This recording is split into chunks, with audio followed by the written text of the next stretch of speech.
Сәлем достар, бүгін сіздермен Сара. Бүгін сіздермен осындай керемет дәмді болып шығатын булочкилердің рецептімен бөлісетін боламын. Өте жұп-жұмсақ бір жасағаннан шығады. Бастысы дәл осы қамырмен кез келген булочки түрлерін жасай бересіздер. Мен бұл жерде бантик етіп жасадым. Ол өз қалауларыңыз. Кез келген булочкиді дәл осы қамырмен жасауға болады. Ендеше бірге жасайық. Арнама жазылып, қолдау көрсетуді ұмытпаңыздар. Алдымен міндетті түрде жылы сүтіміз жылы болуы тиіс. Содан соң қантымызды, сұйық майымызды және де жұмыртқамызды салып, менде бұл жерде 3 жұмыртқа қолдандым. Менің жұмыртқам өте кішкентай болғандықтан, сіздер S1 немесе S0, яғни бірінші категориядағы жұмыртқаны қолданатын болсаңыздар, 2 жұмыртқа қолдансаңыздар да жетеді. Дәл осылай ашытқымызды да үстіне бірден салып жібереміз де, барлығы біркелкі болғанша араластырып алып, ұнымызды үстіне салып, жұп-жұмсақ қамыр илейміз. Ұнның барлығын салып жіберуге болмайды. Аздап қосыңыздар. Мен жарты бөлігін қосып, жарты бөлігін алып қойдым. Осылай баста венчиктің көмегімен араластырдым. Сіздер бірден қолдарыңызбен араластыра берсеңіздер болады.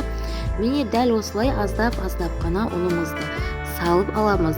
Көрсетілген мөлшердегі ұнны артық салудың қажеті жоқ. Енді мейлінше сіздерде қатты жұмсақ болып бара жатса, 30-40 граммдай салуларыңызға болады. Ұнның тығыздығына байланысты және де жұмыртқаның көлеміне байланысты.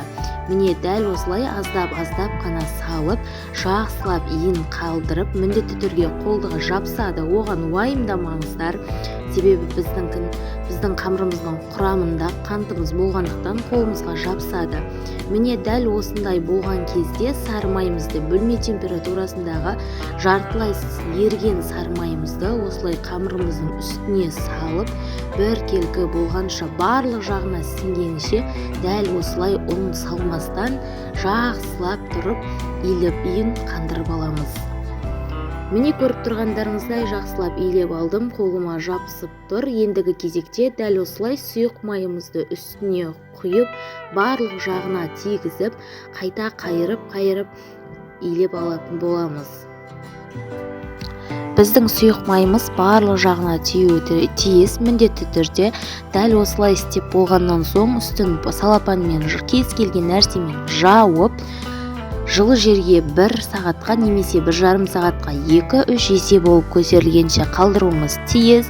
Мен ұзақ уақыт күткен жоқпын. Шамамен жарты сағат немесе 45 минут шамасында духовка 100 градуста жарты сағаттай жадым. Менің қамырым дәл осылай көтеріліп шықты. Ендігі кезекте ұнымызды міндетті түрде астына сеуіп алыңыздар, себебі біздің қамырымыз өте жұмсақ, нәп-нәзік болады, асты жабысып қалуы мүмкін.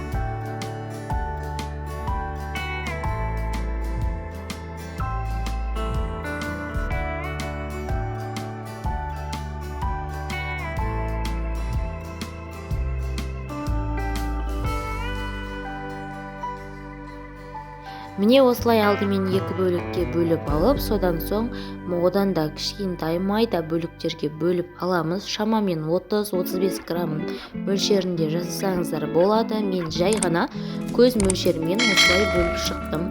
Достар, бұл қамырмен бастысы кез келген булочкидің түрін жасай беруге болады. Мен дәл осылай дөңгелектеп тындырып қойып, осылай салып пісіре берсеңіздер де болады. Өздеріңіздің қалаған формаларыңызды шығара бересіздер.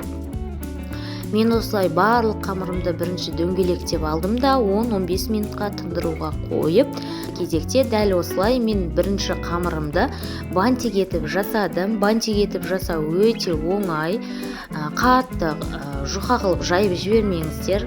Мен осылай сұйық майды жағып алдым да үстіне қант пен мак септім. Бұл міндетті емес, жай ғана ортасы жабысып қалмау үшін сұйық маймен қант сепсеңіздер де болады. Тіптен ортасына ештеңе жақпасаңыздар да, ешқандай макты да қантты да қолданбасаңыздар да болады. Ол өз қалауларыңыз, жай ғана бантик етіп жасай берсеңіздер де болады. Ал мен осылай мак пен қанттан пайдаландым. Макты біріншісінен әсемдік ретінде пайдаландым десем де болады.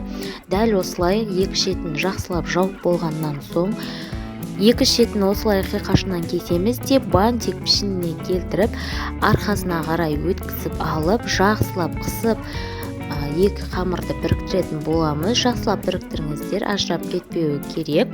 Міне осылай барлық қамырларымызды мен бантик ретінде жасадым. Ол өздеріңіздің қалауларыңыз. Бірінші бөлігін дәл осылай жасап алдым да, қалған бөлігін осы тынып тұрған дөңгелек күйінде пісіріп алдым.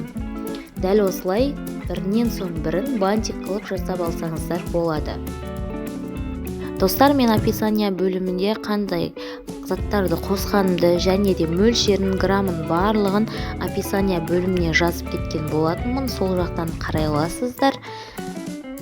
Достар, әдеттегідей қазақша каналымның дамуына өз үлестеріңізді қосып, комментария бөліміне пікірлеріңізді жазып, лайк, подписаться батырмасын басып, қоңыраушаны қосып қойыңыздар. Алда менде рецептер өте көп болады. Міне біздің бантиктарымыздың барлығын дайындап болдық. Арасын өте жақын қылып қоймаңыздар, кішкене алшақтау болсын. 15 минут тынған қамырымыздың үстіне жұмыртқамыздың сарыуызын жағып, қызып тұрған пеште 180-200 градус шамасында қызарғанша, яғни пешіңіздің қыздыруына байланысты 15-20 минут көлемінде пісіріп алатын боламыз. Міне біздің бантик булочкилеріміз пісіп шықты, өте дәмді болады. Жасап көріңіздер.